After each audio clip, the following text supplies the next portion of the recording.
Good morning students. पिछले class में हम लोग जो इम्पोर्टेंट क्वेश्चन किए थे उसी क्वेश्चन के पैटर्न को और आगे बढ़ा रहे हैं। पहले एक सवाल वैसा ही लिखिएगा जैसा पढ़े हैं। क्वेश्चन लिखिएगा जिसका पहला हिस्सा है write IUPAC name of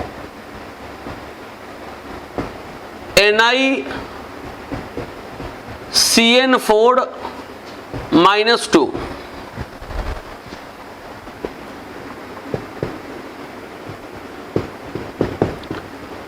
Write its hybridization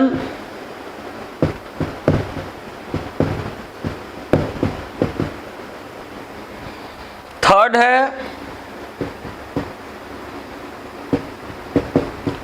right its magnetic nature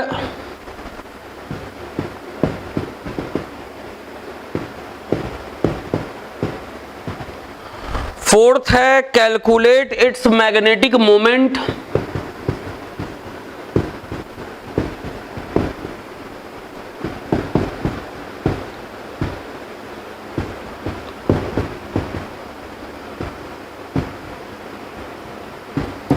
fifth है राइट इट्स ज्योमेट्री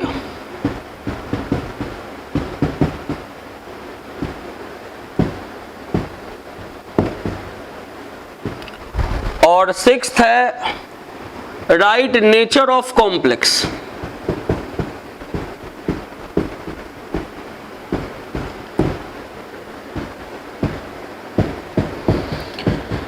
देखिए अब इस क्वेश्चन में सिखाने वाला कोई बात नहीं है, आपको सारा कुछ लास्ट क्लास में सिखा दिया गया है।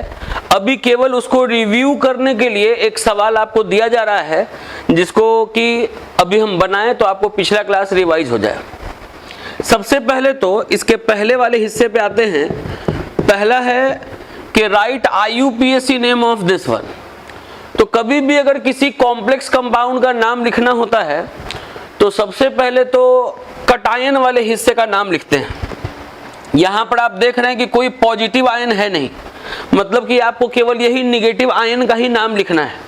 और कभी भी अगर आप निगेटिव आयन का नाम लिख रहे हैं या कॉम्प्लेक्स पार्ट का नाम लिख रहे हैं तो आपको LMC ऑर्डर को फॉलो करना है। मतलब पहले लिगेंड का नाम लिखना है, तब मेटल का, और उसके बाद फिर आपको चार्ज लिखना है।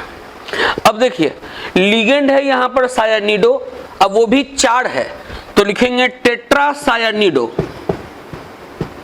टेट्रासायानिडो ये हुआ लिगेंड। मेटल निकल है, अगर ये कॉम्प्लेक्स कटायन होता तो जो मेटल है उसका नाम यूजुअल लिखते, निकल लिखते, लेकिन यहाँ कॉम्प्लेक्स अनायन है तो मेटल के नाम में ATE जोड़ेंगे। तो टेट्रासायानिडो के बाद मेटल का नाम लिखेंगे निकल, उसमें ATE जोड़ के निकलेट। तो लिगेंड हो गया, मेटल हो गया। अब इसका ऑक्सीडेशन स्टेट निकाल लेंगे। इसका जब आप ऑक्सीडेशन स्टेट निकालिएगा X मान के तो X 4CN के लिए -4 और उसके बाद इक्वल -2, तो X बराबर होएगा +2। तो इसका ऑक्सीडेशन स्टेट +2 है तो यहां पर 2 रोमन में लिख देंगे। ये पहला वाला हिस्सा हो गया कि राइट IUPAC नेम।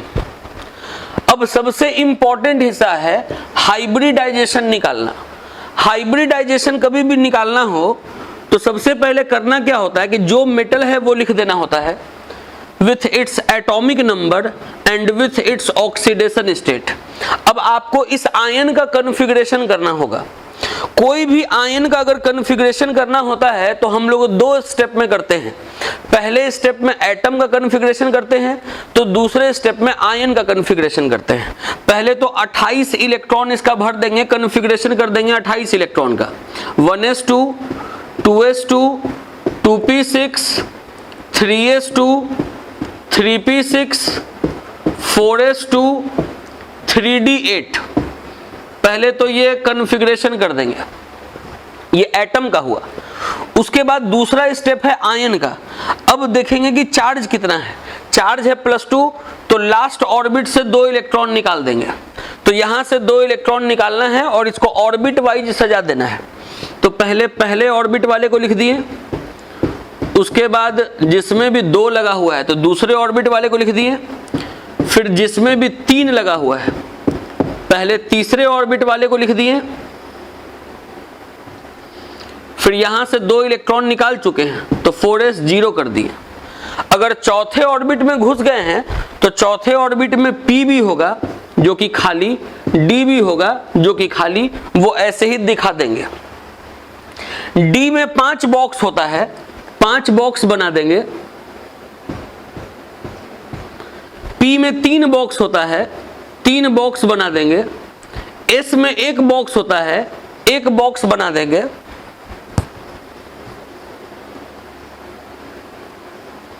ये d है, d में 5 बॉक्स होता है, इसमें 5 बॉक्स बना देंगे। इलेक्ट्रॉन 8 है, हुंड्स रूल के हिसाब से उसको भर देंगे। 1 2 3 4 5 6 7 8। इतना करने के बाद फिर देखेंगे कि इस कंपाउंड में जो मेटल है वो स्ट्रॉन्ग लिगेंड है कि वीक लिगेंड है। तो ये स्ट्रॉन्ग फील्ड लिगेंड जो भी लिखवाए थे आपको 6, उसी स्ट्रॉन्ग लिगेंड में ये आपको दिखेगा। स्ट्रॉन्ग लिगेंड क्या करता है, इलेक्ट्रॉन को पेयर अप करवाता है। अगर इलेक्ट्रॉन पेयर अप हो सकता है तो उसको पहले वो पेयर अप करवाएगा। तो ये इलेक्ट्रॉन यहां पर पेयर अप हो जाएगा। ये पेयर अप क्यों हुआ, क्योंकि ये स्ट्रॉन्ग लिगेंड था। स्ट्रॉन्ग लिगेंड जो है वो इलेक्ट्रॉन को पेयर अप करवाता है, तो ये इलेक्ट्रॉन को पेयर अप करवा दिया। उसके बाद ये टोटल लिगेंड ये 4 है। बात फिर से सुनिएगा, ये जो लिगेंड है ये 4 है, तो ये 4 लिगेंड 4 बॉक्स को भरेगा। 1 2 3 4। पहले भरा D, उसके बाद एक S और उसके बाद 2 P, तो DsP2 इसका हाइब्रिडाइजेशन हो गया। इस कॉम्प्लेक्स कंपाउंड का हाइब्रिडाइजेशन हो गया DsP2। इसके बाद मैग्नेटिक मोमेंट और मैग्नेटिक नेचर का काम करना है। 3rd है मैग्नेटिक नेचर, 4th है मैग्नेटिक मोमेंट। तो मैग्नेटिक नेचर आपको बताए हैं कि 2 प्रकार का होता है, एक होता है पैरामैग्नेटिक, एक होता है डायामैग्नेटिक।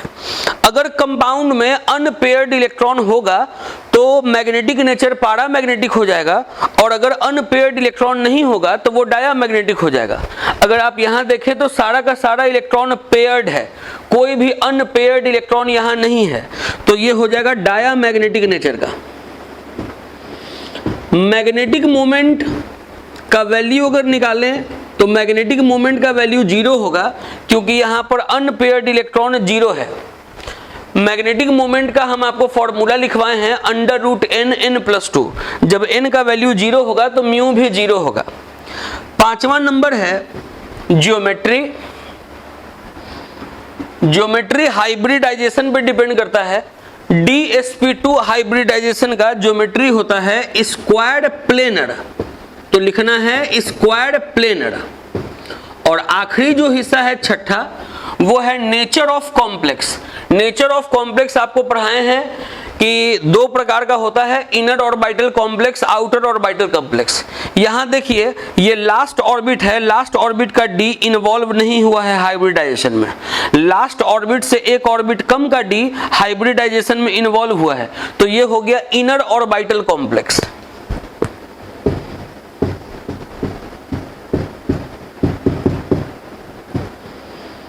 तो इस तरीके का सवाल एग्जाम में आता है। एक क्वेश्चन अभी आपको ये और करवा के पहले इस तरीके का सवाल आपको करवा दिया गया। अब देखिए, अब आपको एक थ्योरेटिकल टॉपिक आपको सिखाने जा रहे हैं, उसके बाद फिर कुछ क्वेश्चंस आपको और करवाएंगे इसमें।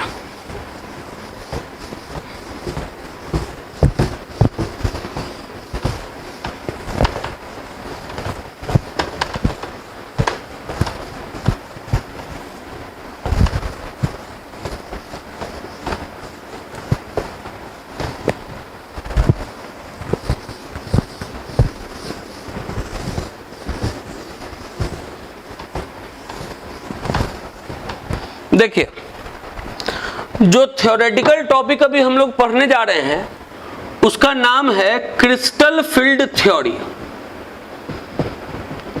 Crystal field theory. कॉपी पर हेडिंग दे दीजिएगा क्रिस्टल फील्ड थ्योरी। इसको शॉर्ट फॉर्म में CFT भी लिखते हैं, CFT। CFT अगर लिखा हुआ है तो समझ जाएंगे क्रिस्टल फील्ड थ्योरी का बात हो रहा है। इसके अभी पॉइंट्स को आपको समझाएंगे, पहले जो कुछ बात समझाने जा रहे हैं वो समझिएगा। जैसे D जो सबऑर्बिट है, D सबऑर्बिट, तो D में 5 ऑर्बिटल होता है, 5 ऑर्बिटल, 1 2 3 4 और 5।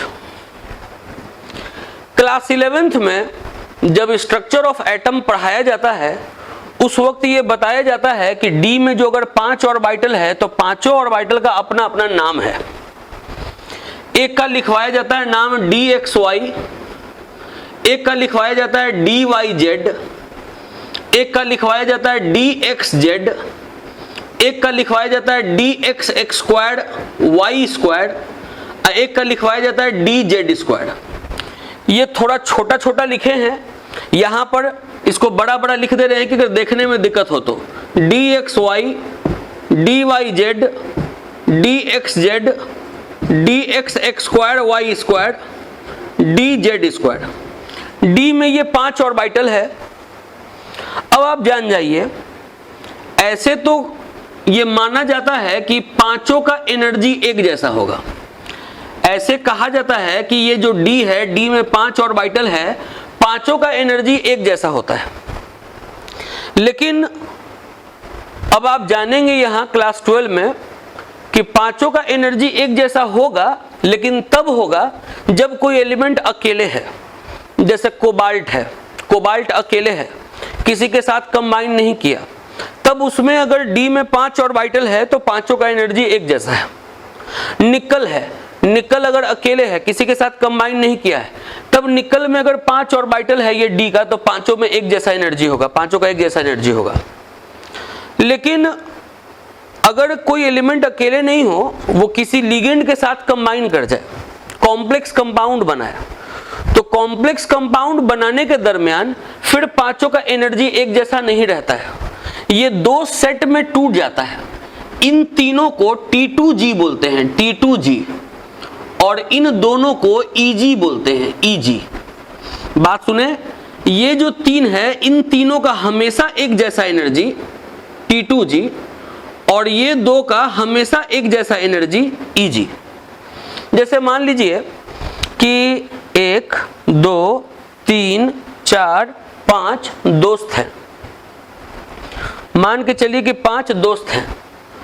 ये 3 हैं ब्रदर फ्रॉम सेम मदर, और ये 2 हैं ब्रदर फ्रॉम सेम मदर, लेकिन ये पांचों रहते हैं एक साथ brother from same mother type. बात सुनिए, बोले कि मान लीजिए कि ये 5 दोस्त है और पांचों एक साथ रहता है brother from same mother type. ऐसे एक्चुअली है, ये 3 ब्रदर फ्रॉम सेम मदर और ये 2 ब्रदर फ्रॉम सेम मदर, पांचों एक साथ कोई फ्लैट लेके रहता है, किसी का किसी से कोई प्रॉब्लम नहीं है, सब आपस में, ये इसका तौलिया यूज कर रहा है, ये इसका रुमाल यूज कर रहा है, ये इसका कंघी यूज कर रहा है, सब एक दूसरे का सामान यूज कर रहा है, कोई दिक्कत नहीं है।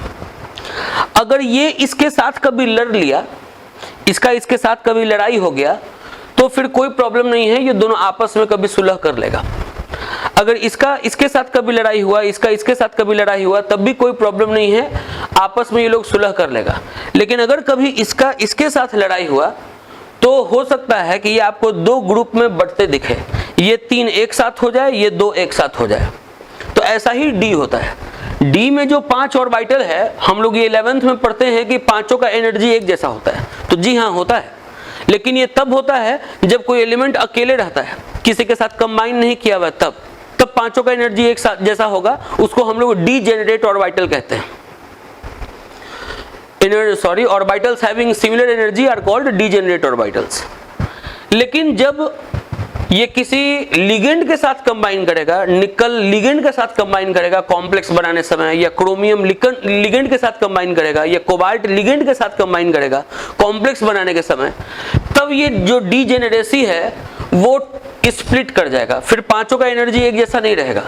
3 का एनर्जी एक जैसा होगा, 2 का एनर्जी एक जैसा होगा, ये 3 का एनर्जी हमेशा एक जैसा होगा, इन तीनों को T2G कहेंगे। इन दोनों का एनर्जी हमेशा एक जैसा होगा, इन दोनों को Eg कहेंगे। Eg अगर बोले तो आपको समझ जाना है dx स्क्वायर वाई स्क्वायर और dz स्क्वायर, ये दोनों Eg है। और अगर T2G बोले तो आपको समझ जाना है dxy dyz dxz, ये तीनों का एनर्जी एक जैसा है हमेशा, और ये दोनों का एनर्जी है एक जैसा हमेशा। तो बोले कि जब कोई भी D है, बात समझिएगा थोड़ा, जैसे अगर ये एक्सिस हम एनर्जी को दिखा रहे हैं, एनर्जी को, ये एक्सिस एनर्जी को अगर रिप्रेजेंट कर रहा है, D का अगर 5 ऑर्बिटल है, 1 2 3 4 5, D का अगर 5 ऑर्बिटल है, पांचों का एनर्जी अगर एक जैसा है, पांचों अगर एक साथ हो मान लीजिए, तो जैसे ही ये लिगेंड के कांटेक्ट में आता है, तो लिगेंड के कांटेक्ट में आने के बाद डीजेनेरेसी जो है वो लिफ्ट करता है, मतलब इनका एनर्जी पहले बढ़ता है। एनर्जी बढ़ने के बाद फिर ये स्प्लिट कर जाता है 2 सेट में, इसका एनर्जी कम, इसका एनर्जी ज्यादा। या हो सकता है कि अगर ये एनर्जी को रिप्रेजेंट किया है, पांचों का एनर्जी एक जैसा है, लिगेंड के कांटेक्ट में आया, डीजेनेरेसी लिफ्ट हुआ, उसके बाद ये स्प्लिट हुआ 2 सेट में, इसका एनर्जी कम, इसका एनर्जी ज्यादा। कब T2G का एनर्जी कम, Eg का एनर्जी ज्यादा होगा, और कब Eg का एनर्जी कम, T2G का एनर्जी ज्यादा होगा, ये डिपेंड करता है कि कॉम्प्लेक्स कैसा बन रहा है। कॉम्प्लेक्स टेट्राहेड्रल बन रहा है या कॉम्प्लेक्स ऑक्टाहेड्रल बन रहा है। हम आपको फिर से बात बताएं थोड़ा सा, ये जो यहां पर बगल में सट गया है, इसको पहले यहां से हटा दे रहे हैं, लिख दे रहे हैं ताकि आप देखते रहें। dxy dyz dxz, इसको बोले T2G, dx x square y square dz square, इसको बोले Eg। तो बता रहे हैं क्या कि D में जो 5 ऑर्बिटल है, पांचों का एनर्जी एक जैसा होगा अगर एलिमेंट अकेले होगा तो, लेकिन जैसे ही एलिमेंट लिगेंड के कांटेक्ट में आएगा तो पहले डीजेनेरेसी लिफ्ट करेगा और उसके बाद स्प्लिट करेगा। T2G का एनर्जी कम होगा, Eg का एनर्जी ज्यादा होगा, इस तरीके से ये डीजेनेरेसी टूटेगा। मतलब ये पांचों जो है ये पहले टूट जाएगा, 3 कम एनर्जी वाले में, 2 ज्यादा एनर्जी वाले में। तो 3 का एनर्जी कम, 2 का एनर्जी ज्यादा तब होगा अगर ऑक्टाहेड्रल कॉम्प्लेक्स बना है तब। ऑक्टाहेड्रल कॉम्प्लेक्स, ऑक्टाहेड्रल कॉम्प्लेक्स कहने का मतलब होता है ऐसा कॉम्प्लेक्स जिसका कोऑर्डिनेशन नंबर 6 है।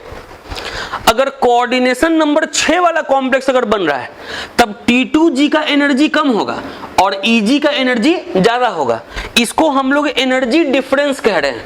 ये जो डेल्टा है वो crystal field splitting energy difference है। ये नॉट नहीं लिखा हुआ है, ये O लिखा हुआ है। यहां पर O कहने का मतलब है ऑक्टाहेड्रल कॉम्प्लेक्स। अगर मान लीजिए कि पांचों का एनर्जी एक जैसा है, पांचों का एनर्जी बढ़ा और उसके बाद Eg का एनर्जी कम हो गया, T2G का एनर्जी बढ़ गया, ऐसा कब होगा जब टेट्राहेड्रल कॉम्प्लेक्स बनेगा तब। मतलब ऐसा कॉम्प्लेक्स जिसका कि कोऑर्डिनेशन नंबर 4 है। अगर कोऑर्डिनेशन नंबर 4 वाला कॉम्प्लेक्स बन रहा है तब Eg का एनर्जी कम होगा, T2G का एनर्जी ज्यादा होगा। और अगर कोऑर्डिनेशन नंबर 6 वाला कॉम्प्लेक्स बन रहा है तब T2G का एनर्जी कम होगा, Eg का एनर्जी ज्यादा होगा। इन सब चीजों को भी हम वर्ड में लिखवाएंगे, वर्ड में लिखवाएंगे, वही सब जो पॉइंट्स लिखवाएंगे वही क्रिस्टल फील्ड थ्योरी है। लेकिन पहले चीजों को अच्छे से समझना जरूरी है। अभी आपको ये बताएं कि डी में जो 5 ऑर्बिटल है, पांचों का एनर्जी एक जैसा होता है, पांचों को डीजेनरेट ऑर्बिटल कहते हैं। लेकिन एक जैसा एनर्जी तब होता है जब कोई एलिमेंट अकेले होता है, अनकंबाइंड स्टेट में होता है। लेकिन जैसे ही कोई एलिमेंट कंबाइन करता है लिगेंड के साथ कॉम्प्लेक्स बनाने के लिए, तो उसका डीजेनेरेसी पहले लिफ्ट करेगा, पहले एनर्जी बढ़ेगा और उसके बाद फिर स्प्लिट कर जाएगा दो सेट में, कम एनर्जी वाले में, ज्यादा एनर्जी वाले में। T2G का एनर्जी कम होगा, EG का एनर्जी ज्यादा होगा अगर ऑक्टाहेड्रल कॉम्प्लेक्स बनेगा तब, और EG का एनर्जी कम होगा, T2G का एनर्जी ज्यादा होगा अगर टेट्राहेड्रल कॉम्प्लेक्स बनेगा तब। अब बात सुनिए, दिमाग में आएगा कि इसका एनर्जी कम होगा तो कितना से कम होगा।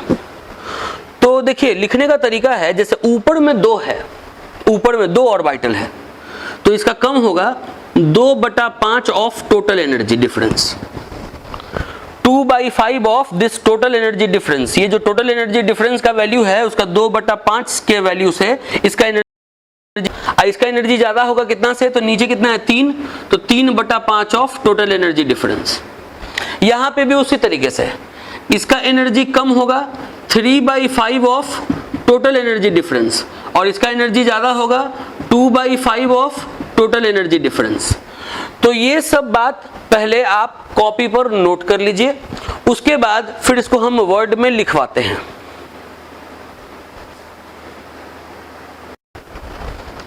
चलिए अब क्रिस्टल फील्ड थ्योरी के पॉइंट्स को लिखेंगे।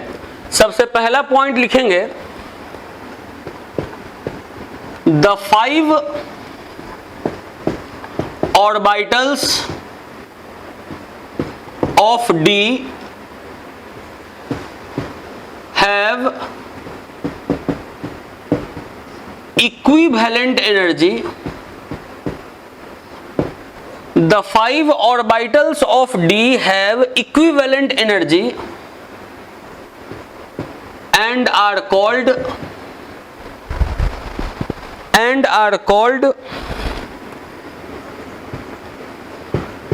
degenerate orbitals. The 5 orbitals of D have equivalent energy and are called degenerate orbitals. Second point,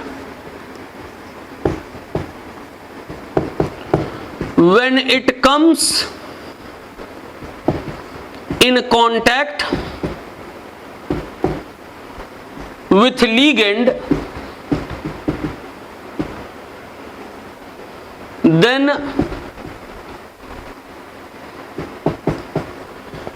its degeneracy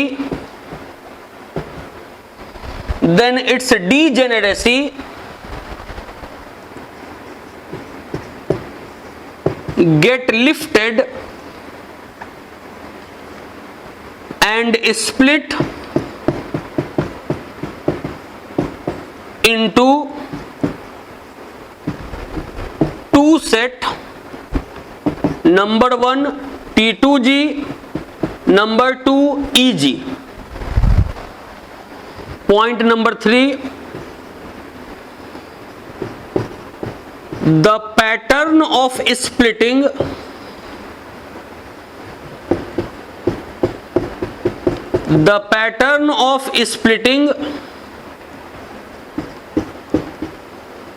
depends on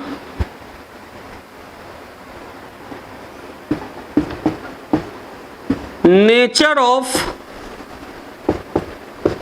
crystal field.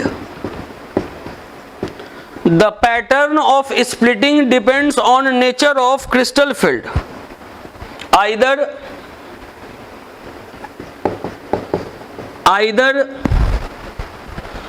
the complex is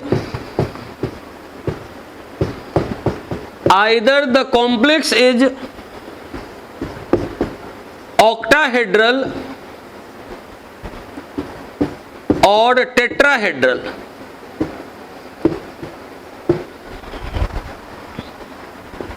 Number 4th point,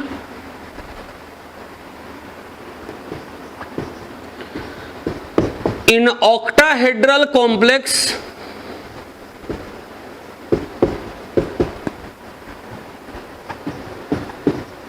energy of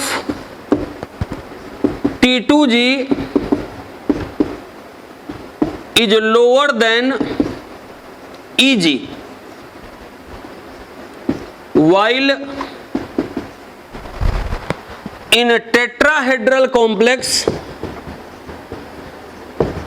in tetrahedral complex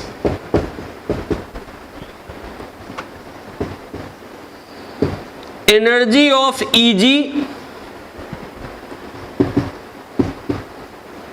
is lower than T2G। देखिए, अगर कभी भी crystal field theory अगर exam में लिखने को आ गया तो आपको ये 4 पॉइंट पहले लिखना होगा, और उसके बाद जो भी ग्राफ बनाए थे, मतलब दिखाए थे ग्राफ टाइप का कि एनर्जी दिखाए थे, पांचों डी ऑर्बिटल दिखाए थे, डी ऑर्बिटल की एनर्जी को बढ़ते दिखाए थे, टूटते दिखाए थे, तो वो वाला ग्राफ इसके बाद बना लेना होता है। एक बार ऐसे ही आपको पॉइंट वाइज समझा दे। पहला पॉइंट में यही लिखा हुआ है कि 5 जो डी ऑर्बिटल है, पांचों का एनर्जी एक जैसा होगा, और इन एक जैसे एनर्जी वाले ऑर्बिटल्स को हम लोग डीजेनरेट ऑर्बिटल्स कहते हैं। उनका जो डीजेनरेसी है वो लिफ्ट करेगा, मतलब उसका एनर्जी पहले बढ़ेगा और उसके बाद टूट जाएगा वो 2 सेट में, T2G में और EG में। किसका एनर्जी कम होगा, किसका एनर्जी ज्यादा होगा, ये जो पैटर्न ऑफ स्प्लिटिंग है वो डिपेंड करता है कि कॉम्प्लेक्स कैसा बन रहा है, कोऑर्डिनेशन नंबर 6 वाला या कोऑर्डिनेशन नंबर 4 वाला।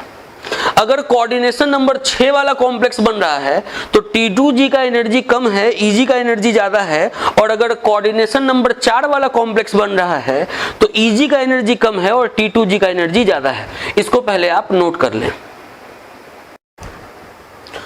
हम लोग छोटा छोटा 6 क्वेश्चन सीखे हैं क्रिस्टल फील्ड थ्योरी पढ़ने के पहले।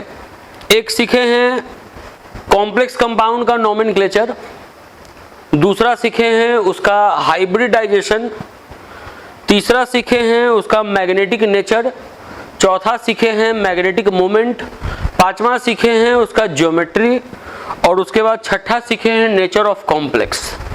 अब हम लोग जो उसका 7वां पोर्शन है वो सीखने जा रहे हैं, और उसका नाम है डी ऑर्बिटल ऑक्यूपेशन। एग्जाम में आपको कॉम्प्लेक्स कंपाउंड दे देगा और उसके बाद बोलेगा कि उसका डी ऑर्बिटल ऑक्यूपेशन लिखिए। तो अभी हम पहले आपको सवाल लिख रहे हैं और उसके बाद उसको बनाने का तरीका सिखाते हैं। क्वेश्चन लिखेंगे कि right D orbital occupation, right D orbital occupation in, और कॉम्प्लेक्स कंपाउंड है पहला NH4 COF4, दूसरा है कॉम्प्लेक्स कंपाउंड MnH2O6 SO4, और तीसरा है सिस Cr En2 Cl2 Cl। ये आपको 3 कॉम्प्लेक्स कंपाउंड दिया हुआ है और आपको तीनों कॉम्प्लेक्स कंपाउंड में डी ऑर्बिटल ऑक्यूपेशन लिखने को कह रहा है। देखिए कैसे डी ऑर्बिटल ऑक्यूपेशन लिखते हैं, 1 बाय 1 हम आपको तीनों कंपाउंड में सिखाने जा रहे हैं। सबसे पहले इस कंपाउंड में सिखाने जा रहे हैं। पहला कंपाउंड हम लिख दे रहे हैं NH4 ये अमोनियम आयन है, बिग ब्रैकेट में कोबाल्ट है और F4 है। कभी भी अगर आपको डी ऑर्बिटल ऑक्यूपेशन लिखना हो तो सबसे पहले जो सेंट्रल मेटल है उसके ऑक्सीडेशन स्टेट को आप कैलकुलेट करेंगे। सेंट्रल मेटल कहाँ मिलेगा, तो ये कोऑर्डिनेशन स्फीयर में मिलेगा, बड़े वाले ब्रैकेट वाले हिस्से में मिलेगा। इसी में होता है मेटल और लिगेंड। तो ये जो मेटल है इसके चार्ज को कैलकुलेट करेंगे, तो इसके चार्ज को पहले x मान ले रहे हैं।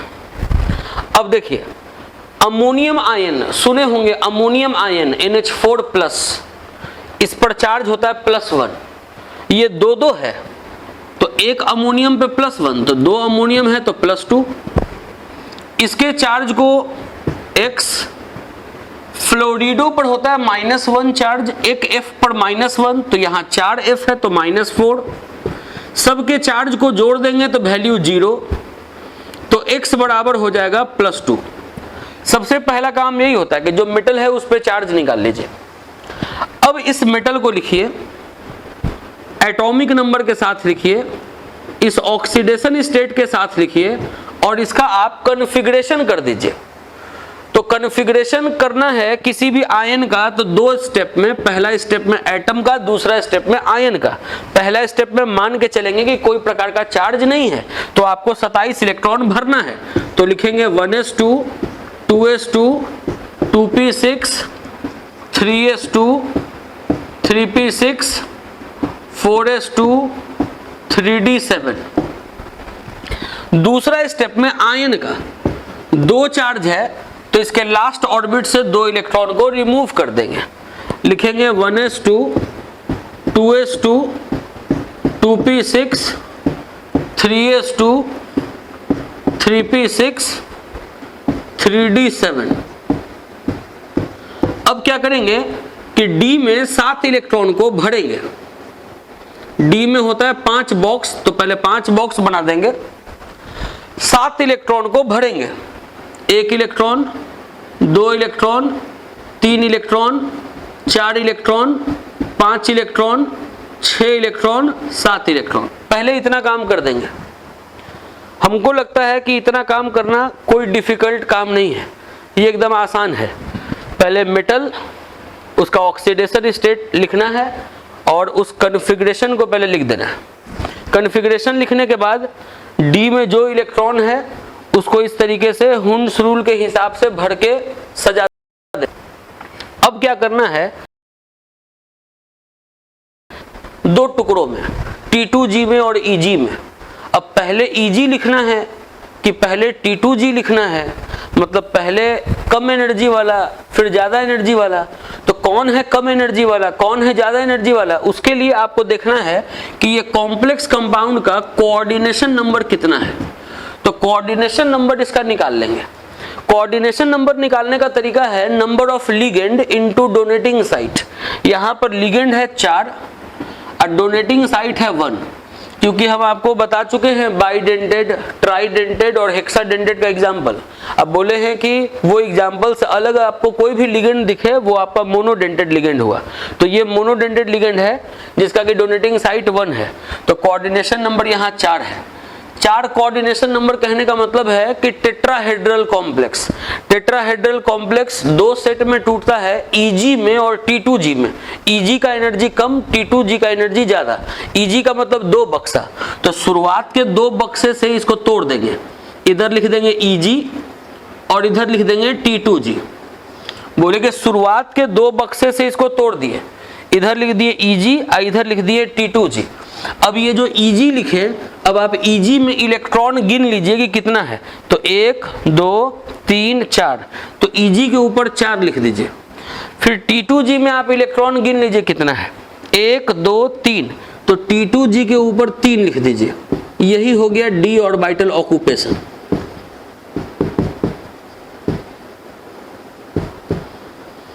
यही हो गया d ऑर्बिटल ऑक्यूपेशन।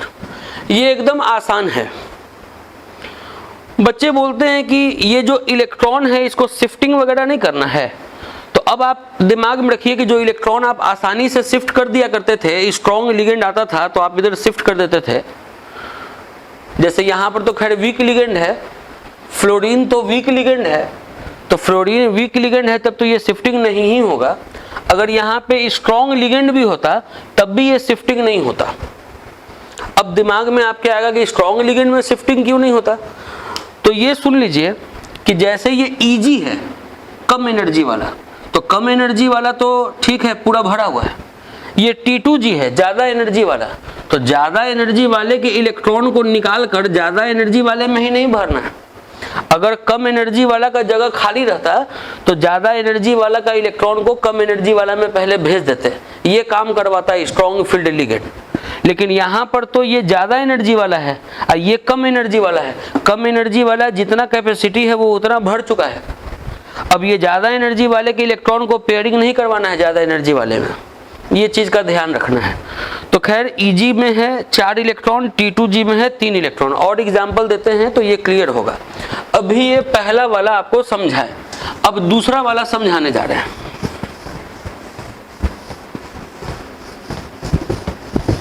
देखिए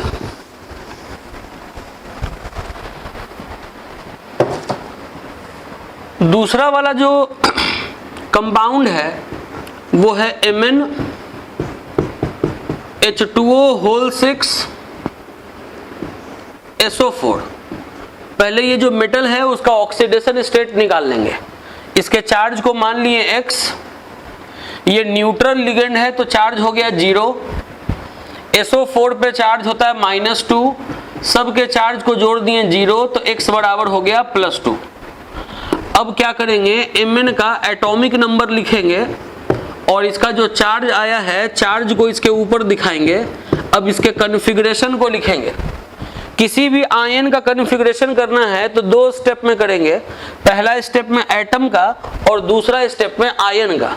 तो पहले एटम का कॉन्फ़िगरेशन करने जा रहे हैं। ये 25 इलेक्ट्रॉन को भरने जा रहे हैं।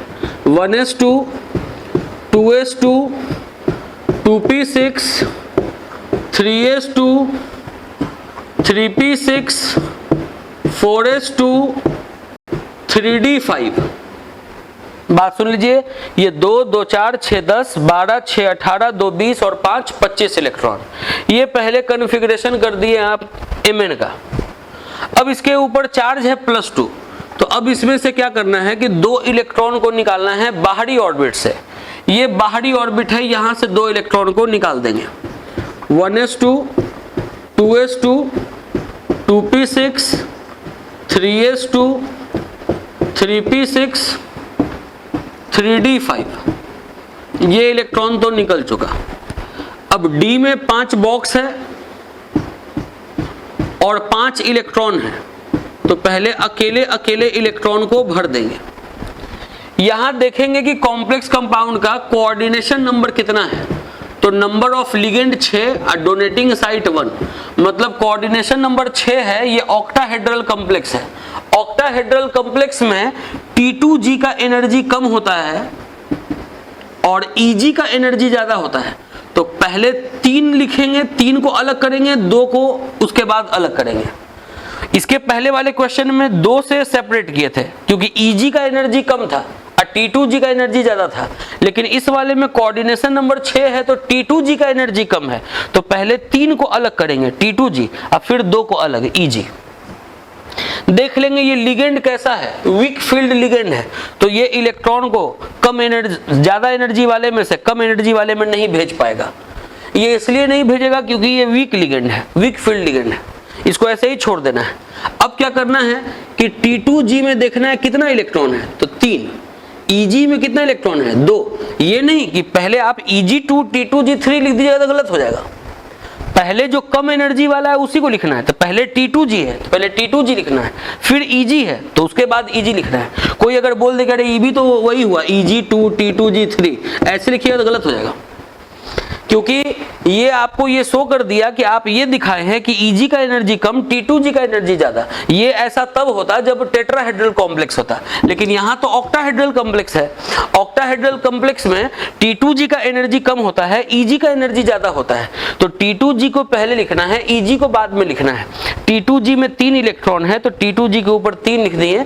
Eg में 2 इलेक्ट्रॉन है तो Eg के ऊपर 2 लिख दिए। यही हो गया इसका d orbital occupation, d orbital occupation. ये दूसरा वाला सवाल बना दिया। अब इसका तीसरा वाला हिस्सा बनाने जा रहे हैं, इसको भी पहले मिटा दे रहे हैं।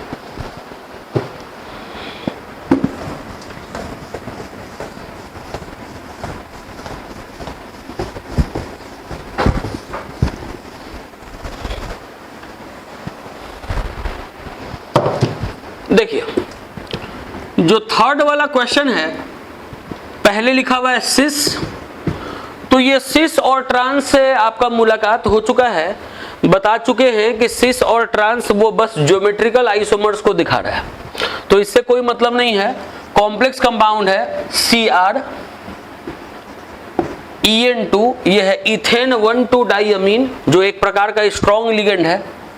Cl2Cl। सबसे पहले क्या करिए कि इसका ऑक्सीडेशन स्टेट निकाल लीजिए।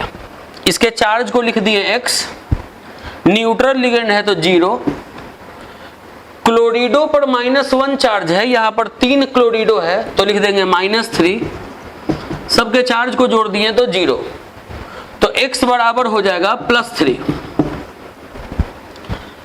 पहला काम तो हो गया ऑक्सीडेशन स्टेट निकालने का। दूसरा काम कोऑर्डिनेशन नंबर भी यही साइड में निकाल देना है।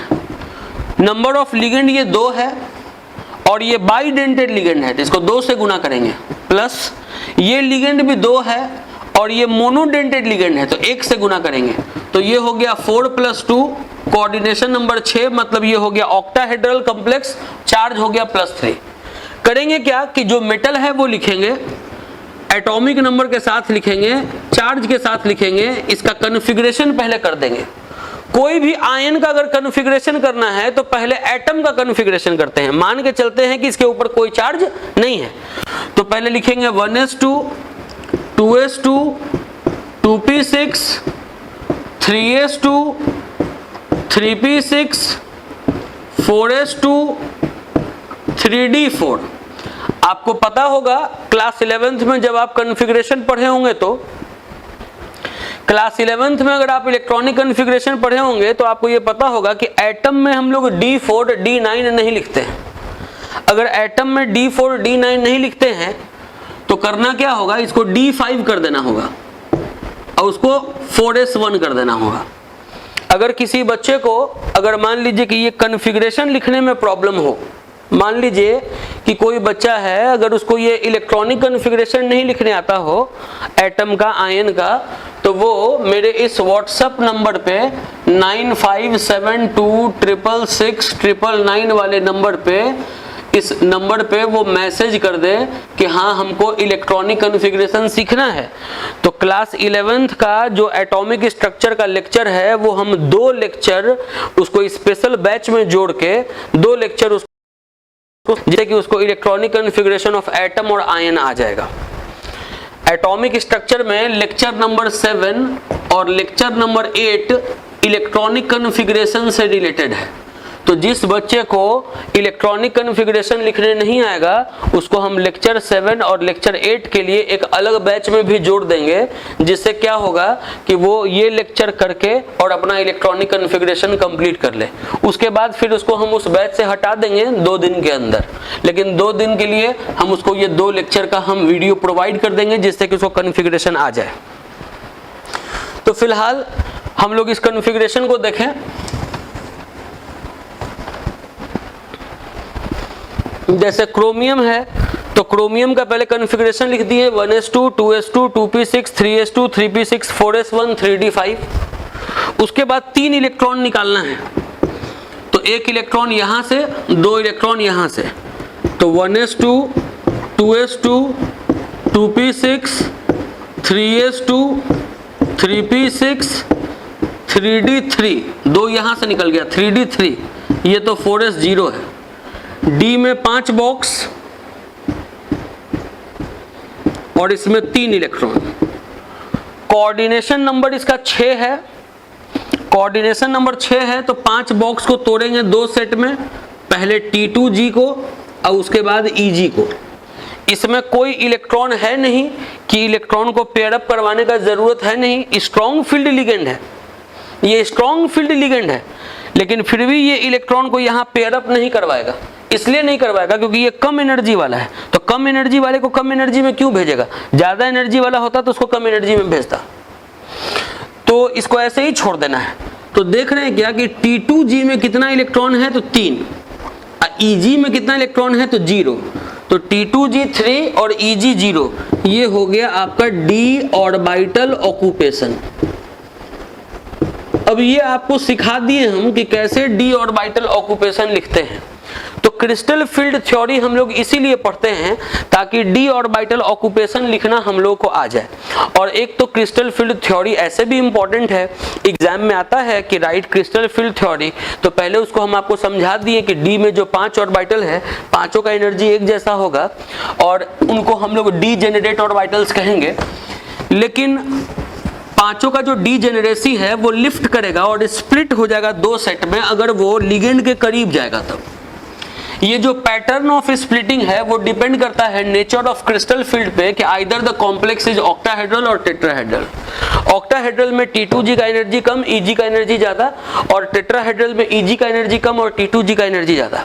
एक बात और बताने का मन कर रहा है कि जैसे अभी कुछ देर पहले बता रहे थे कि D में 5 ऑर्बिटल है, एक का नाम DXY, एक का नाम DYZ, एक का नाम DXZ, एक का नाम DX2Y2, एक का नाम DZ2। इन तीनों को बताएं कि इन तीनों को T2G, इन दोनों को Eg। इन तीनों का हमेशा एक जैसा एनर्जी, इन दोनों का हमेशा एक जैसा एनर्जी। अब कोई पूछ दे कि आखिर ऐसा क्या है कि इन्हीं तीनों का एक जैसा एनर्जी, इसका और इसका एक जैसा एनर्जी क्यों नहीं, इसका और इसका एक जैसा एनर्जी क्यों नहीं? तो ये इसके शेप को अगर आप देखिएगा ना, डी ऑर्बिटल के शेप को अगर आप देखिएगा तो इसका आइडिया आपको हो पाएगा। क्लास 11th में डी ऑर्बिटल्स का शेप भी पढ़ाया जाता है। डी होता है डबल डम्बेल, डी का शेप होता है डबल डम्बेल। डम्बेल मतलब डमरू के जैसा। एक एक्सिस पर x लिखें, एक एक्सिस पे y लिखें। एक डमरू अगर इस एक्सिस के बीचों बीच है, एक डमरू अगर इस एक्सिस के बीचों बीच है तो इसको dxy कहते हैं। अगर एक एक्सिस y है, एक एक्सिस z है, एक डमरू अगर इसके बीचों बीच है, एक डमरू इसके बीचों बीच है तो इसको dyz कहेंगे।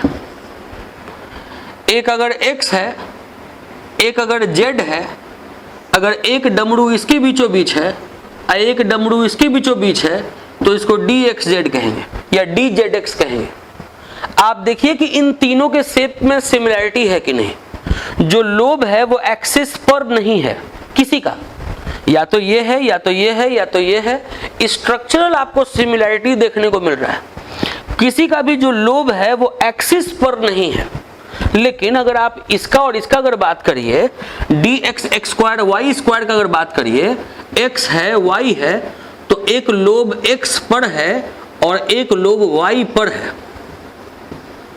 आप देखिए इसका स्ट्रक्चर इन सबों से अलग है। इसमें लोब एक्सिस पर नहीं है लेकिन इसमें लोब एक्सिस पर है। dz² का अगर बनाते हैं तो ये z पर एक लोब बनाते हैं, इसी में एक रिंग टाइप का बनाते हैं। तो इसमें भी देख रहे हैं कि जो लोब है वो एक्सिस पर है। डी में जो 5 ऑर्बिटल है, पांचों का जब शेप बनाते हैं तो इन तीनों के शेप में ये देखते हैं कि लोब एक्सिस पर नहीं है, तो इन तीनों का एनर्जी हमेशा एक जैसा T2G। इन दोनों में जो लोब है वो एक्सिस पर है तो इन दोनों का एनर्जी हमेशा एक जैसा Eg। तो क्रिस्टल फील्ड थ्योरी हम लोग का कंप्लीट हो चुका है। अगले क्लास में हम लोग पढ़ेंगे वैलेंस बॉन्ड थ्योरी और उसके बाद फिर और भी एक इम्पॉर्टेंट कॉन्सेप्ट आपको सिखाएंगे। अब ये चैप्टर ज़्यादा लंबा नहीं है। अब इसके बाद हमको लगता है कि 2 या 3 लेक्चर का ये चैप्टर और है, उसके बाद ये चैप्टर कंप्लीट हो जाएगा। फिर आपको बता दें कि अगर आपको ये कॉन्फ़िगरेशन लिखने में अगर प्रॉब्लम हो तो आप स्पेशल मैसेज करें आप उस नंबर पे 9572666999 पे कि हाँ आप कॉन्फ़िगरेशन सीखना चाहते हैं, तो आपको अलग से 2 वीडियो प्रोवाइड कर दिया जाएगा अलग बैच में जोड़ के। वो वीडियो क्लास 11th का स्ट्रक्चर ऑफ एटम का लेक्चर नंबर 7 लेक्चर नंबर 8 होगा। ठीक है, एनफ फॉर द डे। अगले क्लास में आगे पढ़ेंगे।